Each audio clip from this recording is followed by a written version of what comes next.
Good afternoon, or whatever the heck time it is, in whatever part of the world you're in.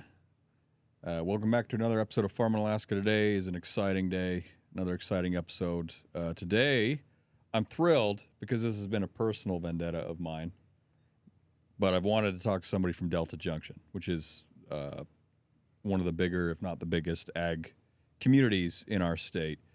And today, I finally found somebody, Mr. Clay Griffith. And he has, I wish I could say he drove up all the way here from my show, but he was actually at the Farm Bureau conference with me, and I was able to Shanghai him onto the show. So, welcome to the show. We're happy to have you here. Yeah, I'm glad to be here. So, before we get into anything, whiskey. We have a new whiskey on the table, which that's my priority. What do we got today? We got some Japanese whiskey here. This one's Hibiki. Japanese whiskeys are really subtle. It's made out of many different grains. Yeah. It's my personal favorite. Any of your grains? No. Not yet? Yeah, not yet. All right, there we go. All right, we'll dive into this here. Ooh. Try not to burn my hat. It's got a very floral nose to it there. Oh, yeah. Yeah. Yep. Smooth. Oh, that's fantastic. What would you compare it to?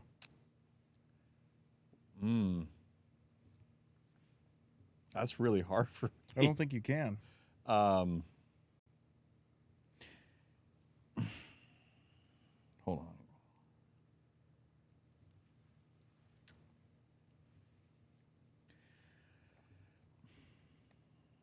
That's super tough because that first note I want to say, well, it's more like a Scotch because it almost has a little bit of a smoky saltiness. Mm-hmm. But then the afterwards is so sweet, it makes me think it's a bourbon. That's quite good. You weren't. It's kind of the mix between a Scotch and a bourbon. Yeah, you weren't yanking my chain there. Nope. He was hyping this up, and it does live up to the hype. There is one out there called Yamazaki, but a bottle of Yamazaki is like $500. Oh dear, yeah, that's too rich for this show. Yeah, right. Right. Okay. I'd easily pay $100 for that. What's a bottle of that cost? $100. About $100. Okay, Yeah. That's a good bottle then, because Right. that's exactly what I'd pay for that. Mm-hmm. Wow, that's good. Can I get it anywhere? Yeah, you can buy it most places. Most places. Yeah, if you it's not look at it. allocated or Not really. Not really. No. Okay, right on. Pretty good stuff. Yeah, I'd rank that a easy 7.58 out of 10, like hands down. I could drink that every day. What would you rank it? Pretty partial to it. Yeah, But there's nothing wrong with that. We can be biased on this show. They're biased on the news anyway. right, whatever. Yeah, I'd probably rank it about an 8.5. Okay. Yeah, that's fantastic. Thank you for bringing that. Thank you for sharing that. And thank you for being here. So tell us a little bit about yourself. I'm a 6th-generation farmer from Kansas. Okay. I farmed in quite a few different demographic areas around the United States, and Alaska has always been on my radar. Why has it been on your radar? It just seemed like a place with lots of opportunity, good fertile ground, Yeah. and interesting. You know, Okay. like I say most people say, well, because the hunting's great or the fishing's great, and well, that's a plus. yeah, that is a plus. Yeah. Okay. Absolutely. I actually came to the first time in Alaska for moose hunting. Yeah. My buddy had shot a moose, and I helped him pack it out. Oh, nice. Yeah. Okay. So, kind of fell in love with it, and It happens. I mean, there's two kind of people up here. Ones who either, yeah, I'm never coming back, or the people who are like, God, I got to find a way back. Yeah. I had to find a way back. Yeah. Amen, brother. Yeah. And I'm a farmer, so I had to farm. Yeah. I did. Yeah, you're my kind of people, right? I mean, there's not a whole lot of farmers up here, so I'm cheesed. Yeah, exactly. Yeah. So I got my start farming here. We bought the formerly known as the Schultz farm. Okay, and that's down there or up there. Sorry, I'm so used to saying down there. Yeah, right. Up there, Yep. north of me in Delta Junction. Correct. It's part of the old Barley 2 project that Okay. they did in the 80s.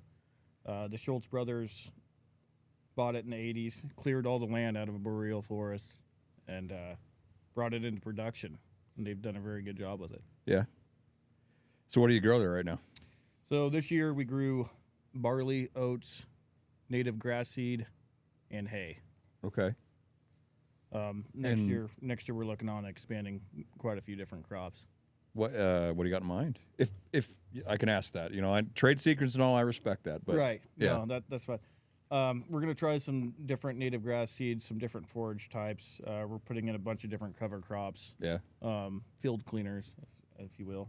And we'll try wheat. I have wheat in the ground right now, winter wheat. That's just a sample. exciting. It's just something to try out. You got winter wheat in the ground? Yeah. That's cool, Yep. man. So yeah. it came up pretty good. For those that don't know, what is a field cleaner? So a field cleaner is if you have a field that's pretty weedy. I like to not plant it early spring. Spray it off twice, kill the weeds, get a good kill on the weeds, and then put a cover crop in. Okay. And I call that a field cleaner. Okay.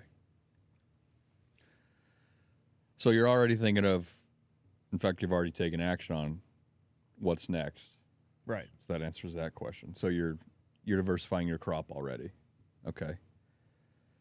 And then you took over, and this would be interesting for anybody, but you took over halfway through, right? So they planted and you had to harvest, and that's how that worked? Right. Yeah, Yeah. we purchased it in the middle of the crop year, which makes it pretty complex. I can imagine. Yeah. Absolutely. There's no deadline like Mother Nature's deadline, Yeah. Exactly. We have like over 160 pieces of equipment. And Wow. so That's got to make you the biggest fleet of equipment by 100 tractors. I mean, maybe, yeah. Yeah, it's probably a good possibility. Okay.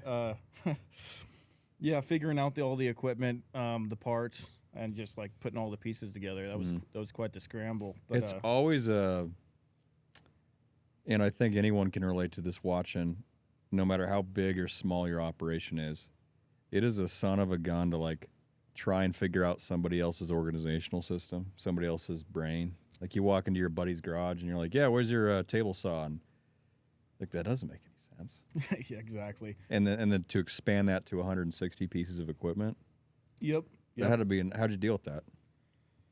Yeah, like I said, it was a pretty complex type of deal. Yeah. And figuring out their systems and inside their brain. You're exactly right. Right. It's not necessarily that anyone was wrong. It's just like it's not my brain. And I'm pretty digitized. Yeah. And nothing there was digitized. I've had that issue. Files and files of papers. So you really got to. No. Yeah. I'm sorry, dude. Oh, that sucks. But we got through it. Harvest went pretty good. We ran 4 machines this year, 4 John Deere combines. We got 3 9600s and a 9610, and plowed through it. I had some guys come up from Kansas to help out. Nice. What they were doing, and yeah, we got some pretty good employees on the farm. Shout out to Aaron and Steve. Aaron and Steve. Have them come out. We'll do some whiskey and cigars. Yeah. They're some of the. We got a top-notch crew there. So. Good. I think. I'm sure other people. I'm not gonna say nobody touches on this, but nobody realizes how important it is in ag. I mean, your crew is your life. Right. And, I have people ask me sometimes like, well, what should I pay a farmhand? You pay them what they're worth. Exactly. Yeah. Yep. Like, what are they worth to you? That's what you pay them. You don't negotiate. Yeah. You just pay them what they're worth. Yeah, exactly. And it was pretty interesting. We didn't really get any houses with the farm. We lease a house there. Yeah. That one of my employees lives in with his family. And then we got a turd. To say the least, yeah. Okay. Did you polish said turd? The turd is very well polished. Good now. deal. Yeah, Good it's deal. a very nice place. Okay. Well, tell us about that. How'd that go? Yeah, so we had one of my partner's construction managers from Arizona come up here when it's hot as hell down in Arizona. And I mean hot as hell, like 120 degrees. Good night. And get out of here. Him and his girlfriend came up, and he spent the summer polishing the turd, and he did a very good job. We added bathrooms in there, an extra bedroom, so the house is now 4 bedrooms, 2 bath. When you say you added bathroom, like were we talking an outhouse style situation? Not quite that Okay. bad, but I might have used an outhouse if I lived in there myself, Okay. rather than the bathroom. that was Understood. existing. Understood. So, anyways, no, we added, a walk-in shower. Pretty Oh, awesome. nice. Yeah, Yeah. made it nice. This place is very nice, Yeah. and it's right across from my shop where my office is at. So, So keep an eye on him. yeah, and I Yeah. think that's very important for employees, like to retain employees and get incentives for people to come up there. We call it the bunkhouse, but now, if A someone little wants- nicer than a typical Yeah. bunkhouse. right? Yeah, very nice. But if I get employees that want to move up here, Mhm. the right guy, I have a really nice place for him to move into. If he has a family, I think that's pretty important. Are you plugging? You can plug if you want. Are you looking for help? Oh, always. Okay. Yeah. I mean, If- always. That if, duh. if That's you're, a- yeah. If Okay. you're a farmer and you want to farm in Alaska, yeah, definitely give me a ring. All right. Okay. But I totally agree with you. When I came onto this farm, I actually lived in the workers' housing for the first year, fixing it up with my wife because I didn't want to put anyone in there unless I was okay living in there. And Right. I agree with you. It's like you're expecting so much from these people, and they're going to work their ass off for you all summer, probably all winter too. Right. Yeah. Every 2 weeks, these guys are putting in 90 to 130 hours. Yeah. Yeah. Good night. Ag work is just Yeah. different work. It is different. Yeah, Yeah. It yeah. takes a different animal, but It does.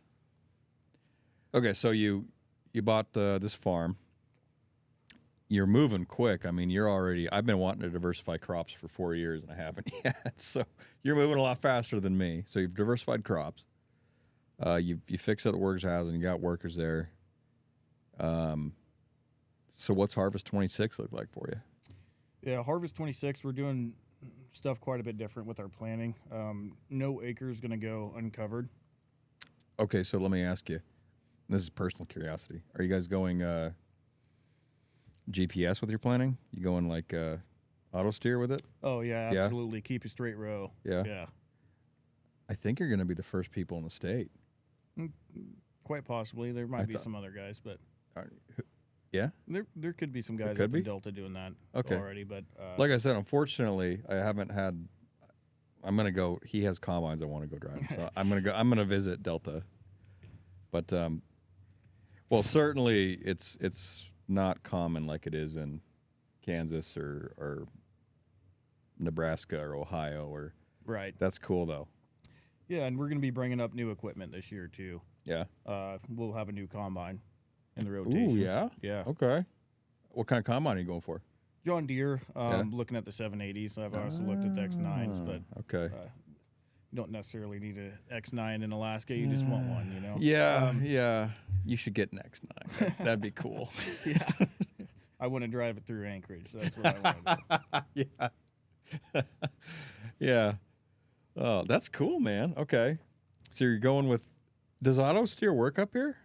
It will. It will. Yeah. Okay. Yep. That was ominous. What are you gonna make it work up here? Oh yeah. Yeah? Yep. Yeah. You can make anything work. Yeah. We'll make it work. Okay. But other than the combine, we have a new air seeder coming up, John Deere as well. Everything John Deere, but Yeah. and it's sprayer. And a sprayer. Right. God, I'd kill for a sprayer. I would kill for a sprayer. Yep. When you farm in a remote place, efficiency is a really big thing. 100%. And when you have old stuff, it's hard to be it's hard to really be efficient. So Now I know I've gone on record saying like I love old stuff all the time, but I'm not going to disagree with that at all. right. Yeah. Yeah.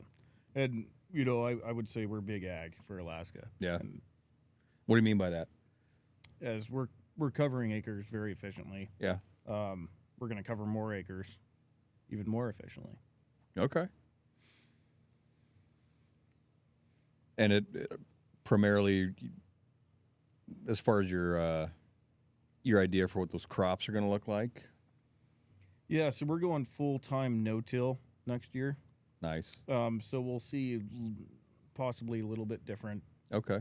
yields and things. You got to build up the soil and everything. Yeah, absolutely. And, Yeah, it takes time. Yeah, get to where we want to be. But obviously with more acres and stuff like that, we'll be fine Okay. on that. And, we'll build the organic matter in our land and When we first bought this place, we took over 500 soil samples. Now Oh, I'll get yeah? into that a little bit.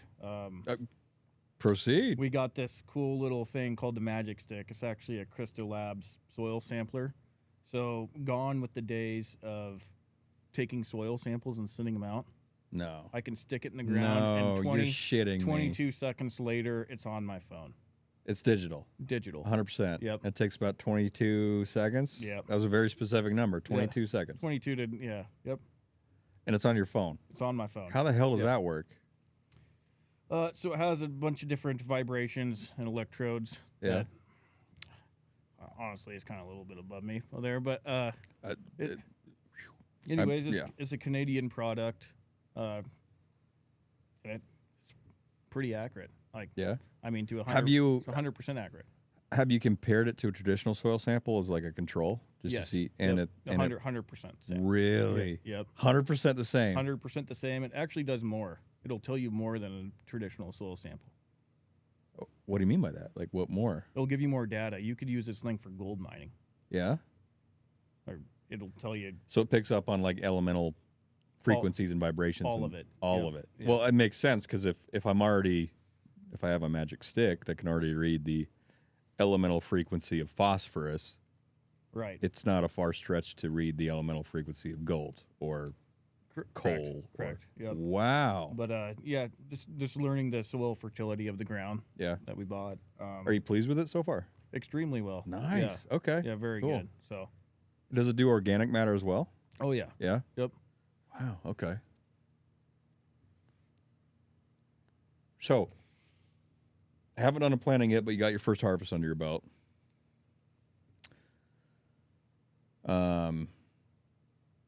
And you've already talked a little bit about optimizing the planting, and you're going to do that via like GPS and whatnot.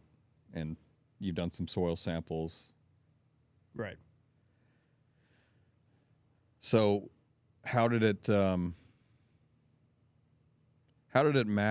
match your expectations or not match your expectations with your first harvest? Because I know mine, I came from a mile above sea level, Wyoming, came down here where I'm at sea level, and it was, yes, a lot of things were the same, but like holy crap, a lot of things were different, and I had a lot of learning to do in a very short time. So what was your experience like? Yeah, kind of the same. I mean, Yeah. there's a big learning curve to be done here. But let's do all the wrong things now. Like first. I like that. Put that shit on a t-shirt. Yeah. Yeah. Like let's do all the wrong things first instead of learning them later, So try everything. And there will be some of that. I guarantee it, but Nobody's perfect. Yeah. and a lot of things I'm trying have been tried before, but maybe they've been tried in the 80s or the 90s. And a lot of things happened since then. That's my whole thing up here. Right. I've had a lot of people like, "Oh, you're nuts. Don't do that." And it's like, well, yeah, this would have been nuts 30 years ago, but Right. Yeah, it's 2026. Things change. We can do this. Yeah. Yeah. I mean, think about the technology that in ag that's already changed. And then I mean, you got a magic stick, dude. That's cool. Yeah, there's not very many magic sticks out there, and there's one in Alaska, so I like that. it's Man, a good tool. how many magic sticks are there? Do you know? I Rough guess. don't know the answer to Okay. that question, but I wouldn't say there's probably more than like 12 in America. I'm not Man, sure, all right. but there Damn could be- Canadians are could be more hoarding all now, my yeah. sticks. Yeah. Okay. And it was just a guide, a small ag tech French Canadian group Really? that was making Just like a these and- startup kind of? Yeah, exactly. Huh. Yep. Good for them. And the way they were even found is they were at some ag expo and they had a less desirable booth and no one was going to the booth. I've been there before. So you always go to that booth and see what they're doing because Yeah. usually those guys have the best ideas. Right.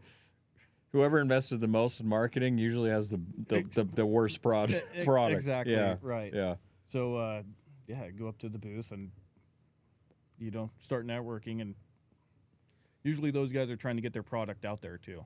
So, Yeah. Being the first guy to get into the product is, So this is relatively recent? yeah. Yeah. Yeah. Cool. Within the last 5 years. So. Wow. Yep. Okay.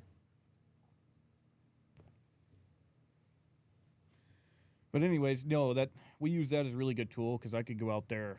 Well, now there's snow on the ground, but at any point, sure, yeah. at any point in the time, and do a soil sample and tell you exactly what we need. But Yeah, where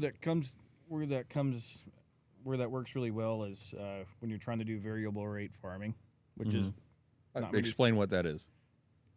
So variable rate farming for here in Alaska, it's a pretty foreign idea here. I guess everybody knows about it, no one does it, but they don't have the certain tools. So my new air seeder will put on the fertilizer with the seed and perfectly place the fertilizer at whatever distance by the the barley seed to give it its best chance of survival. But different rating applications. So I've zoned out every field. Yeah. Or I'm in the process still.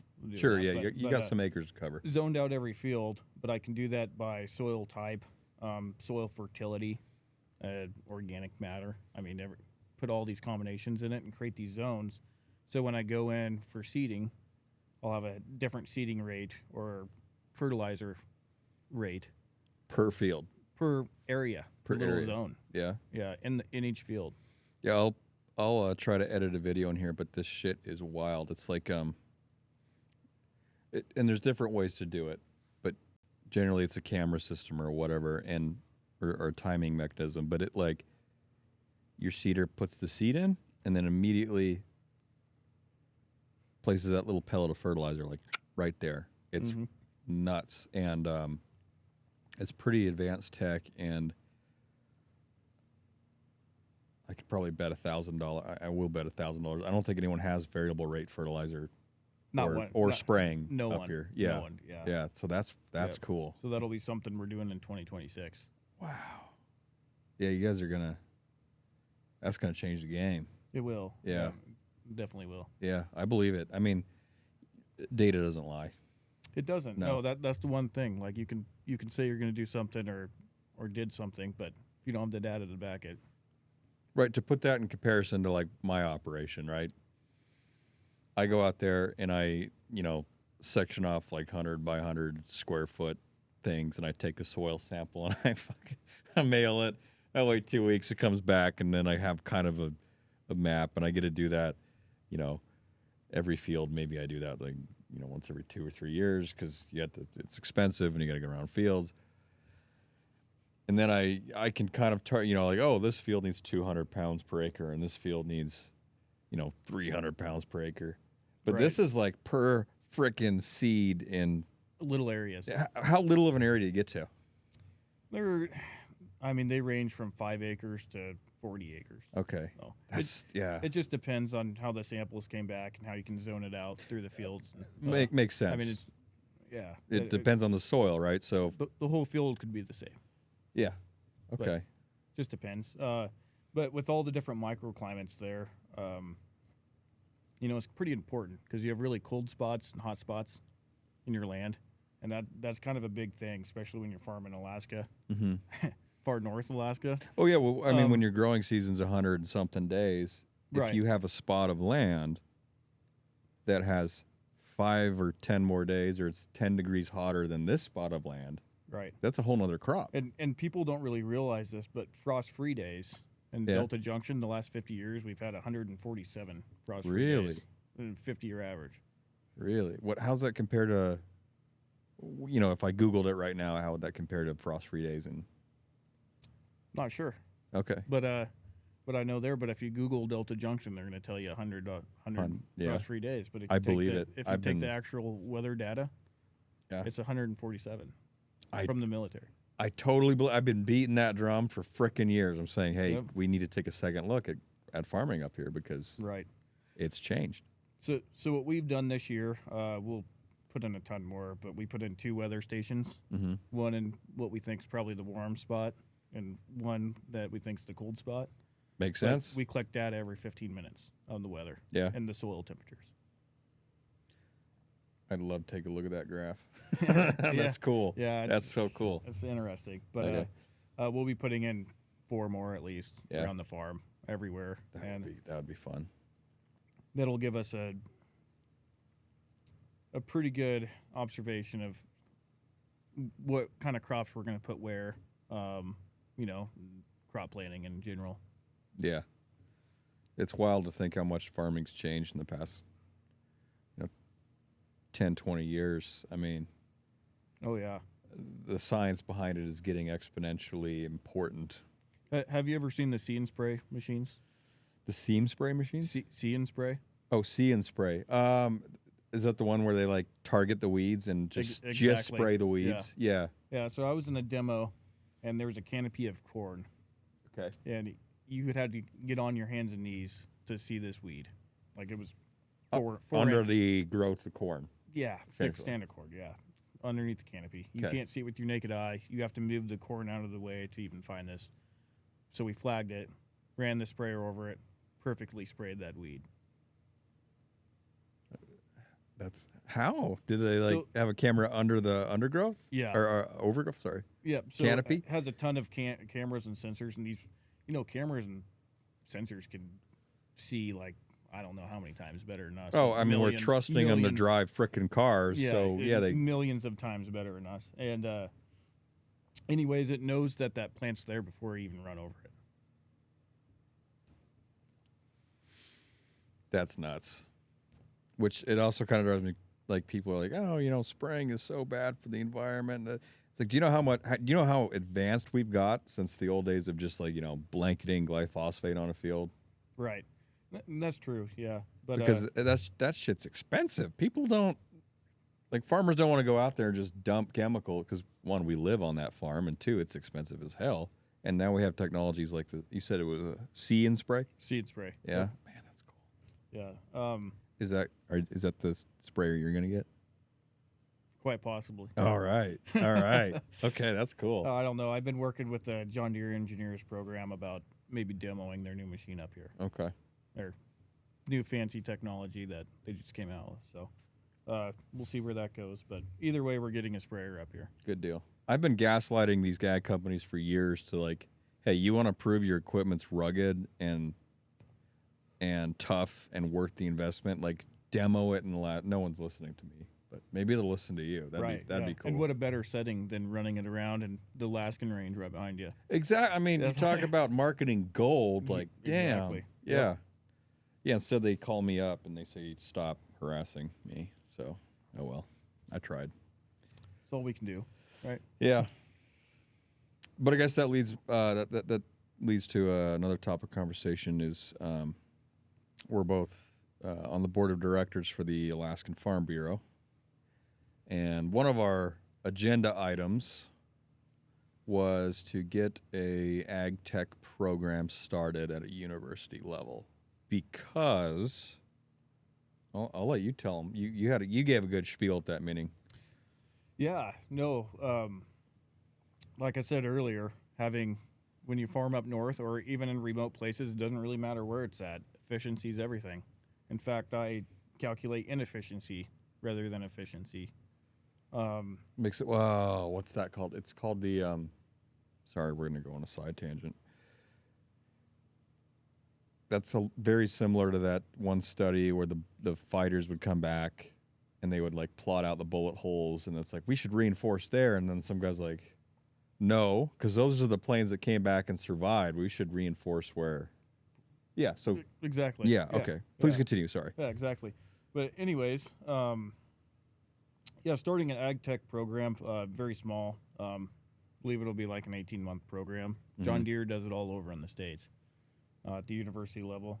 But it gives you the tools. In the state of Alaska, there's no ag technician for any equipment. And he's not exactly. He means none. There's none. Not a one. Not a one. And when you buy a new piece of equipment like we're going to do, like a new combine tractor, this can go for anybody, but you have to plug in the software to fix these sensors and all this different technology on these machines. But if you don't have the ag technician, you're stuck in the water.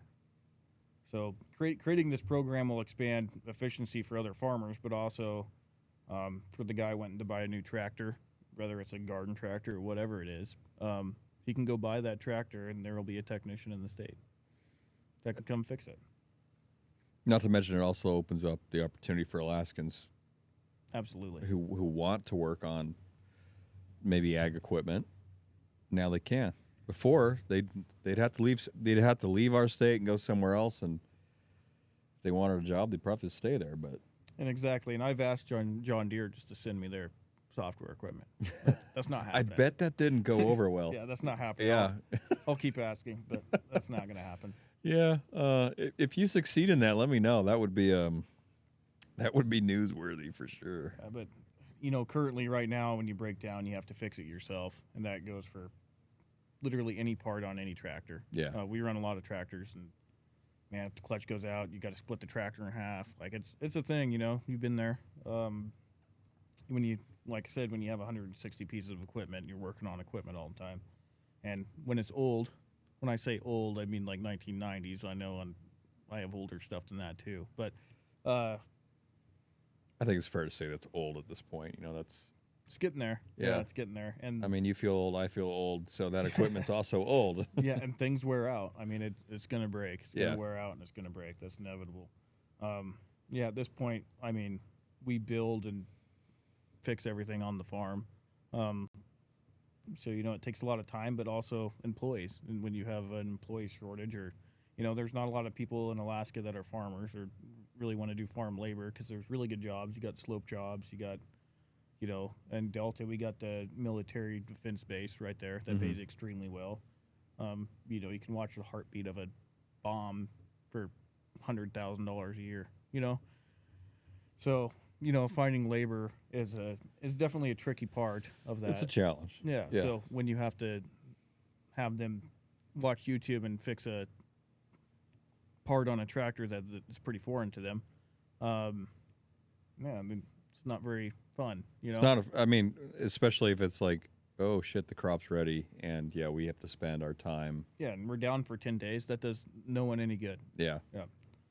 So the Ag Tech program will hopefully mitigate that issue. I think it's a really good program. I think it's a fantastic idea. Yeah.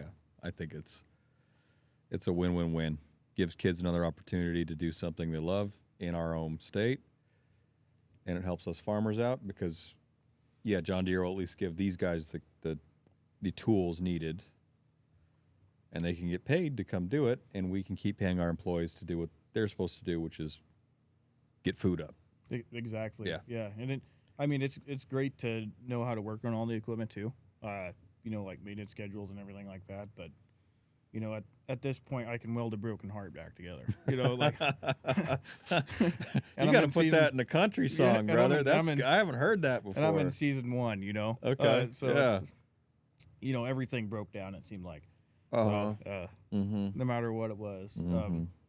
Also, if you're a farmer in Alaska, I think having parts on hand is pretty big thing. I've said that before. It's like I've had other people call me from out of state, like, oh, you guys make how much for a bale of hay?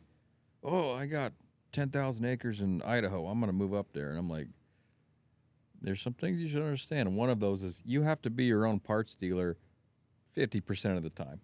Oh, yeah, you are. If you want to succeed. Yeah. Yeah, I know. I got more parts than any Napa store in the state, I don't know if anyone from Napa is watching this, but he's correct. I've been to the Napas in the state. Like, yeah. Yeah.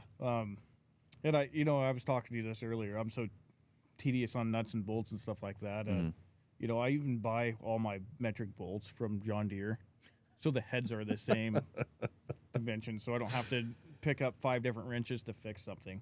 So I can't imagine how nice that would be. It's just ordering parts and having the parts numbers and run through. Like, I have a parts book for every single piece of that equipment. Yeah, but I can make a spreadsheet, put the parts number in, send it to the Craig Taylor, John Deere, wherever I'm getting the parts from, and they can pretty much readily available get me the parts. Oh, that's nice. 5 to 10 days. Okay, that's not too bad then. No, it's not bad. But I like to buy in 3s or 4s or 5s on a lot of that stuff.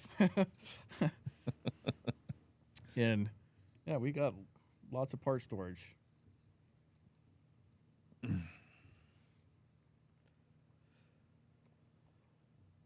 Well, I think it's pretty exciting. I think seeing this technology, this variable rate fertilizer and this see and spray, hopefully, fingers crossed, root for you guys. But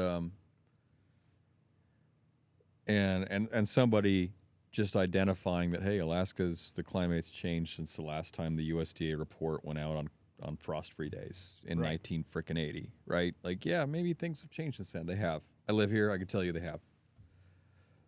I'm not a PhD, but hey, I'm betting on myself here.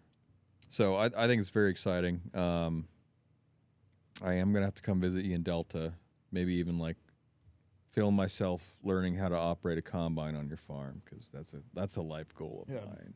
Maybe you can double up and chase wild bison while you're driving the combine. Oh yeah, you gotta.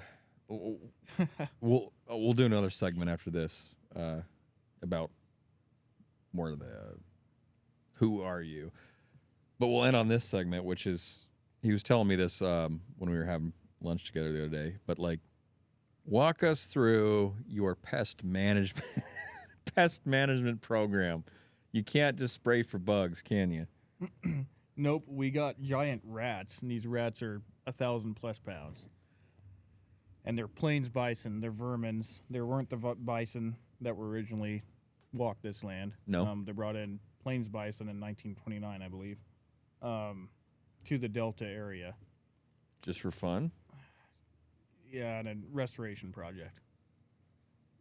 In 1929? I think it was 1929. What the hell was there to restore? And it was probably pristine. You should see these vehicles they brought them in on. Yeah. Like, it's actually kind of cool to look at. But yeah, right now the herd's grown so much. I don't know if they have an accurate number on how many bison are in the area. But when you have thousands and thousands of acres of barley and hay, it's kind of like bison heaven. Yeah, the bison are on it, you know. So we have a fence up on all of our land. Some of it 8 foot, some of it 6 foot. Doesn't matter. No, it never matters with bison. The bison just go right through it, and it's woven wire, you know, slip knot fence, but they just go right over the top of it. Like it doesn't matter. So yeah, when the vermin comes in, you gotta get the vermin out. I like how you're calling them vermin. I'm not sure anyone else would be calling bison vermin. Yeah, like I said, giant rats. Huh. But anyways, yeah, when they come in, you got to get them out. We have gates all around the outside of the fence, but I don't know how many hours I have wrapped up into, and front ends and vehicles I've wrapped into herding bison, wild bison at that. Yeah. You know, I've had employees before harvest started. It wasn't as big as an issue once the crop was out, but you know, when they were eating my certified barley. Mm-hmm. Yeah, I'm gonna take every measure I can. Yeah. To not have a herd of 80. What measures do you take to get a 1,000-pound rat off of your field? So I received a list of things that I can do. So from state officials? You could say that. Okay. I won't ask any more questions. Yeah, the state officials weren't much help in this at all. Yeah. In fact, I got zero help from state officials. I had the state troopers out. We had rubber bullets flying at these things. Mm-hmm. They probably don't care about rubber bullets, do they? They care about birdshot. That's not rubber, though, is it? That's a different. Right. But anyways, they gave me a list of, you know, shoot the shotgun into the ground, try to keep them away, and do all this stuff that's never going to work. Right, Like, yeah. they're 10 minutes later, they go over the fence or out the gate, and 10 minutes later, they're right back on you, you know? Right. And then all their buddies hear about it, too, and they're over there. So, hey, free certified barley. Let's go. yeah, I mean, one of these days, I was like, what's the noisiest piece of equipment that I have? Like the loudest. I'd like to know the answer. It's an old loader, W36 loader, but I Okay. got beacons and stuff on it. And All right, there you go. like, yeah, I parked that thing out there and had that running all night, and then paid my employees to haze the fence all night long. And this was right before barley started, and so everybody's tired, kind of ticked off, and Understandably so, yeah. I can't get a hold of Fish and Game in the meantime. Nothing. Crickets. They don't care. They don't care if the whole point of the fence is to keep the vermins out, Mm-hmm. and the vermins don't keep out. I think the state should step up and probably do something about that. They do have some bison range projects that are nearby across the road, the highway. But on those projects, they planted barley on there, and like barley and oats in June or July. So there's nothing to keep the bison onto the projects. Right. When the fishing game's trying to farm, play farmer, hasn't worked out very well. I mean, yeah, if you're planting in June, no, what are you doing? Yeah, exactly. Yeah. Yeah. Huh. That's strange. Okay.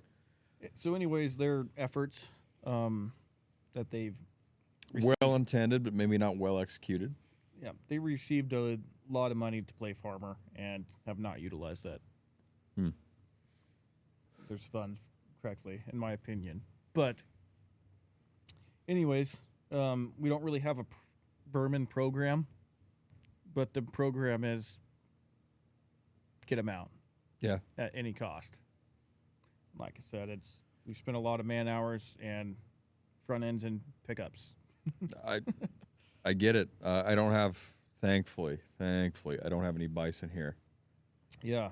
Matthew's pristine. I don't need a restoration project. Please don't import any bison. I do have moose, and very similar story. They, the only difference in me is they don't like it when it's like during harvest. They like it when I'm storing it, and they'll come in and just start eating. Yeah, of course. Yeah. And the bison will do that too. Yeah. If snow comes on the ground, I'm sure they're going to be in the hay. But yeah, I got some neighbors' bisons who like my hay. Yeah, I'm sure. All right. Any final parting thoughts or shots? Not necessarily. I think Alaska is a great place to farm. Amen, brother. Yeah. Like, what a better place to do it. There's no better place. No better place. It's kind of the last place in the world you can pioneer farming, and it's in America. Preaching to the choir, man. You and I talked about this a little bit over the week. Alaska has an issue, and it's import displacement. And it's food. Nailed it. Food and energy. Nailed it. Food and energy. Yep. It's import Nailed displacement. It's nothing else but that, and it can be fixed. Can it be totally fixed? I don't know, but look, we're talking efficiencies, right? And if we're at a 99% inefficiency, which when we're talking about food, we essentially are. Correct. Yep. If you can even make that a 15% improvement, you are improving the lives of every Alaskan by a ton. Absolutely. Yeah. I mean, yeah. So. Anyways, I think every farmer has to step up to do that.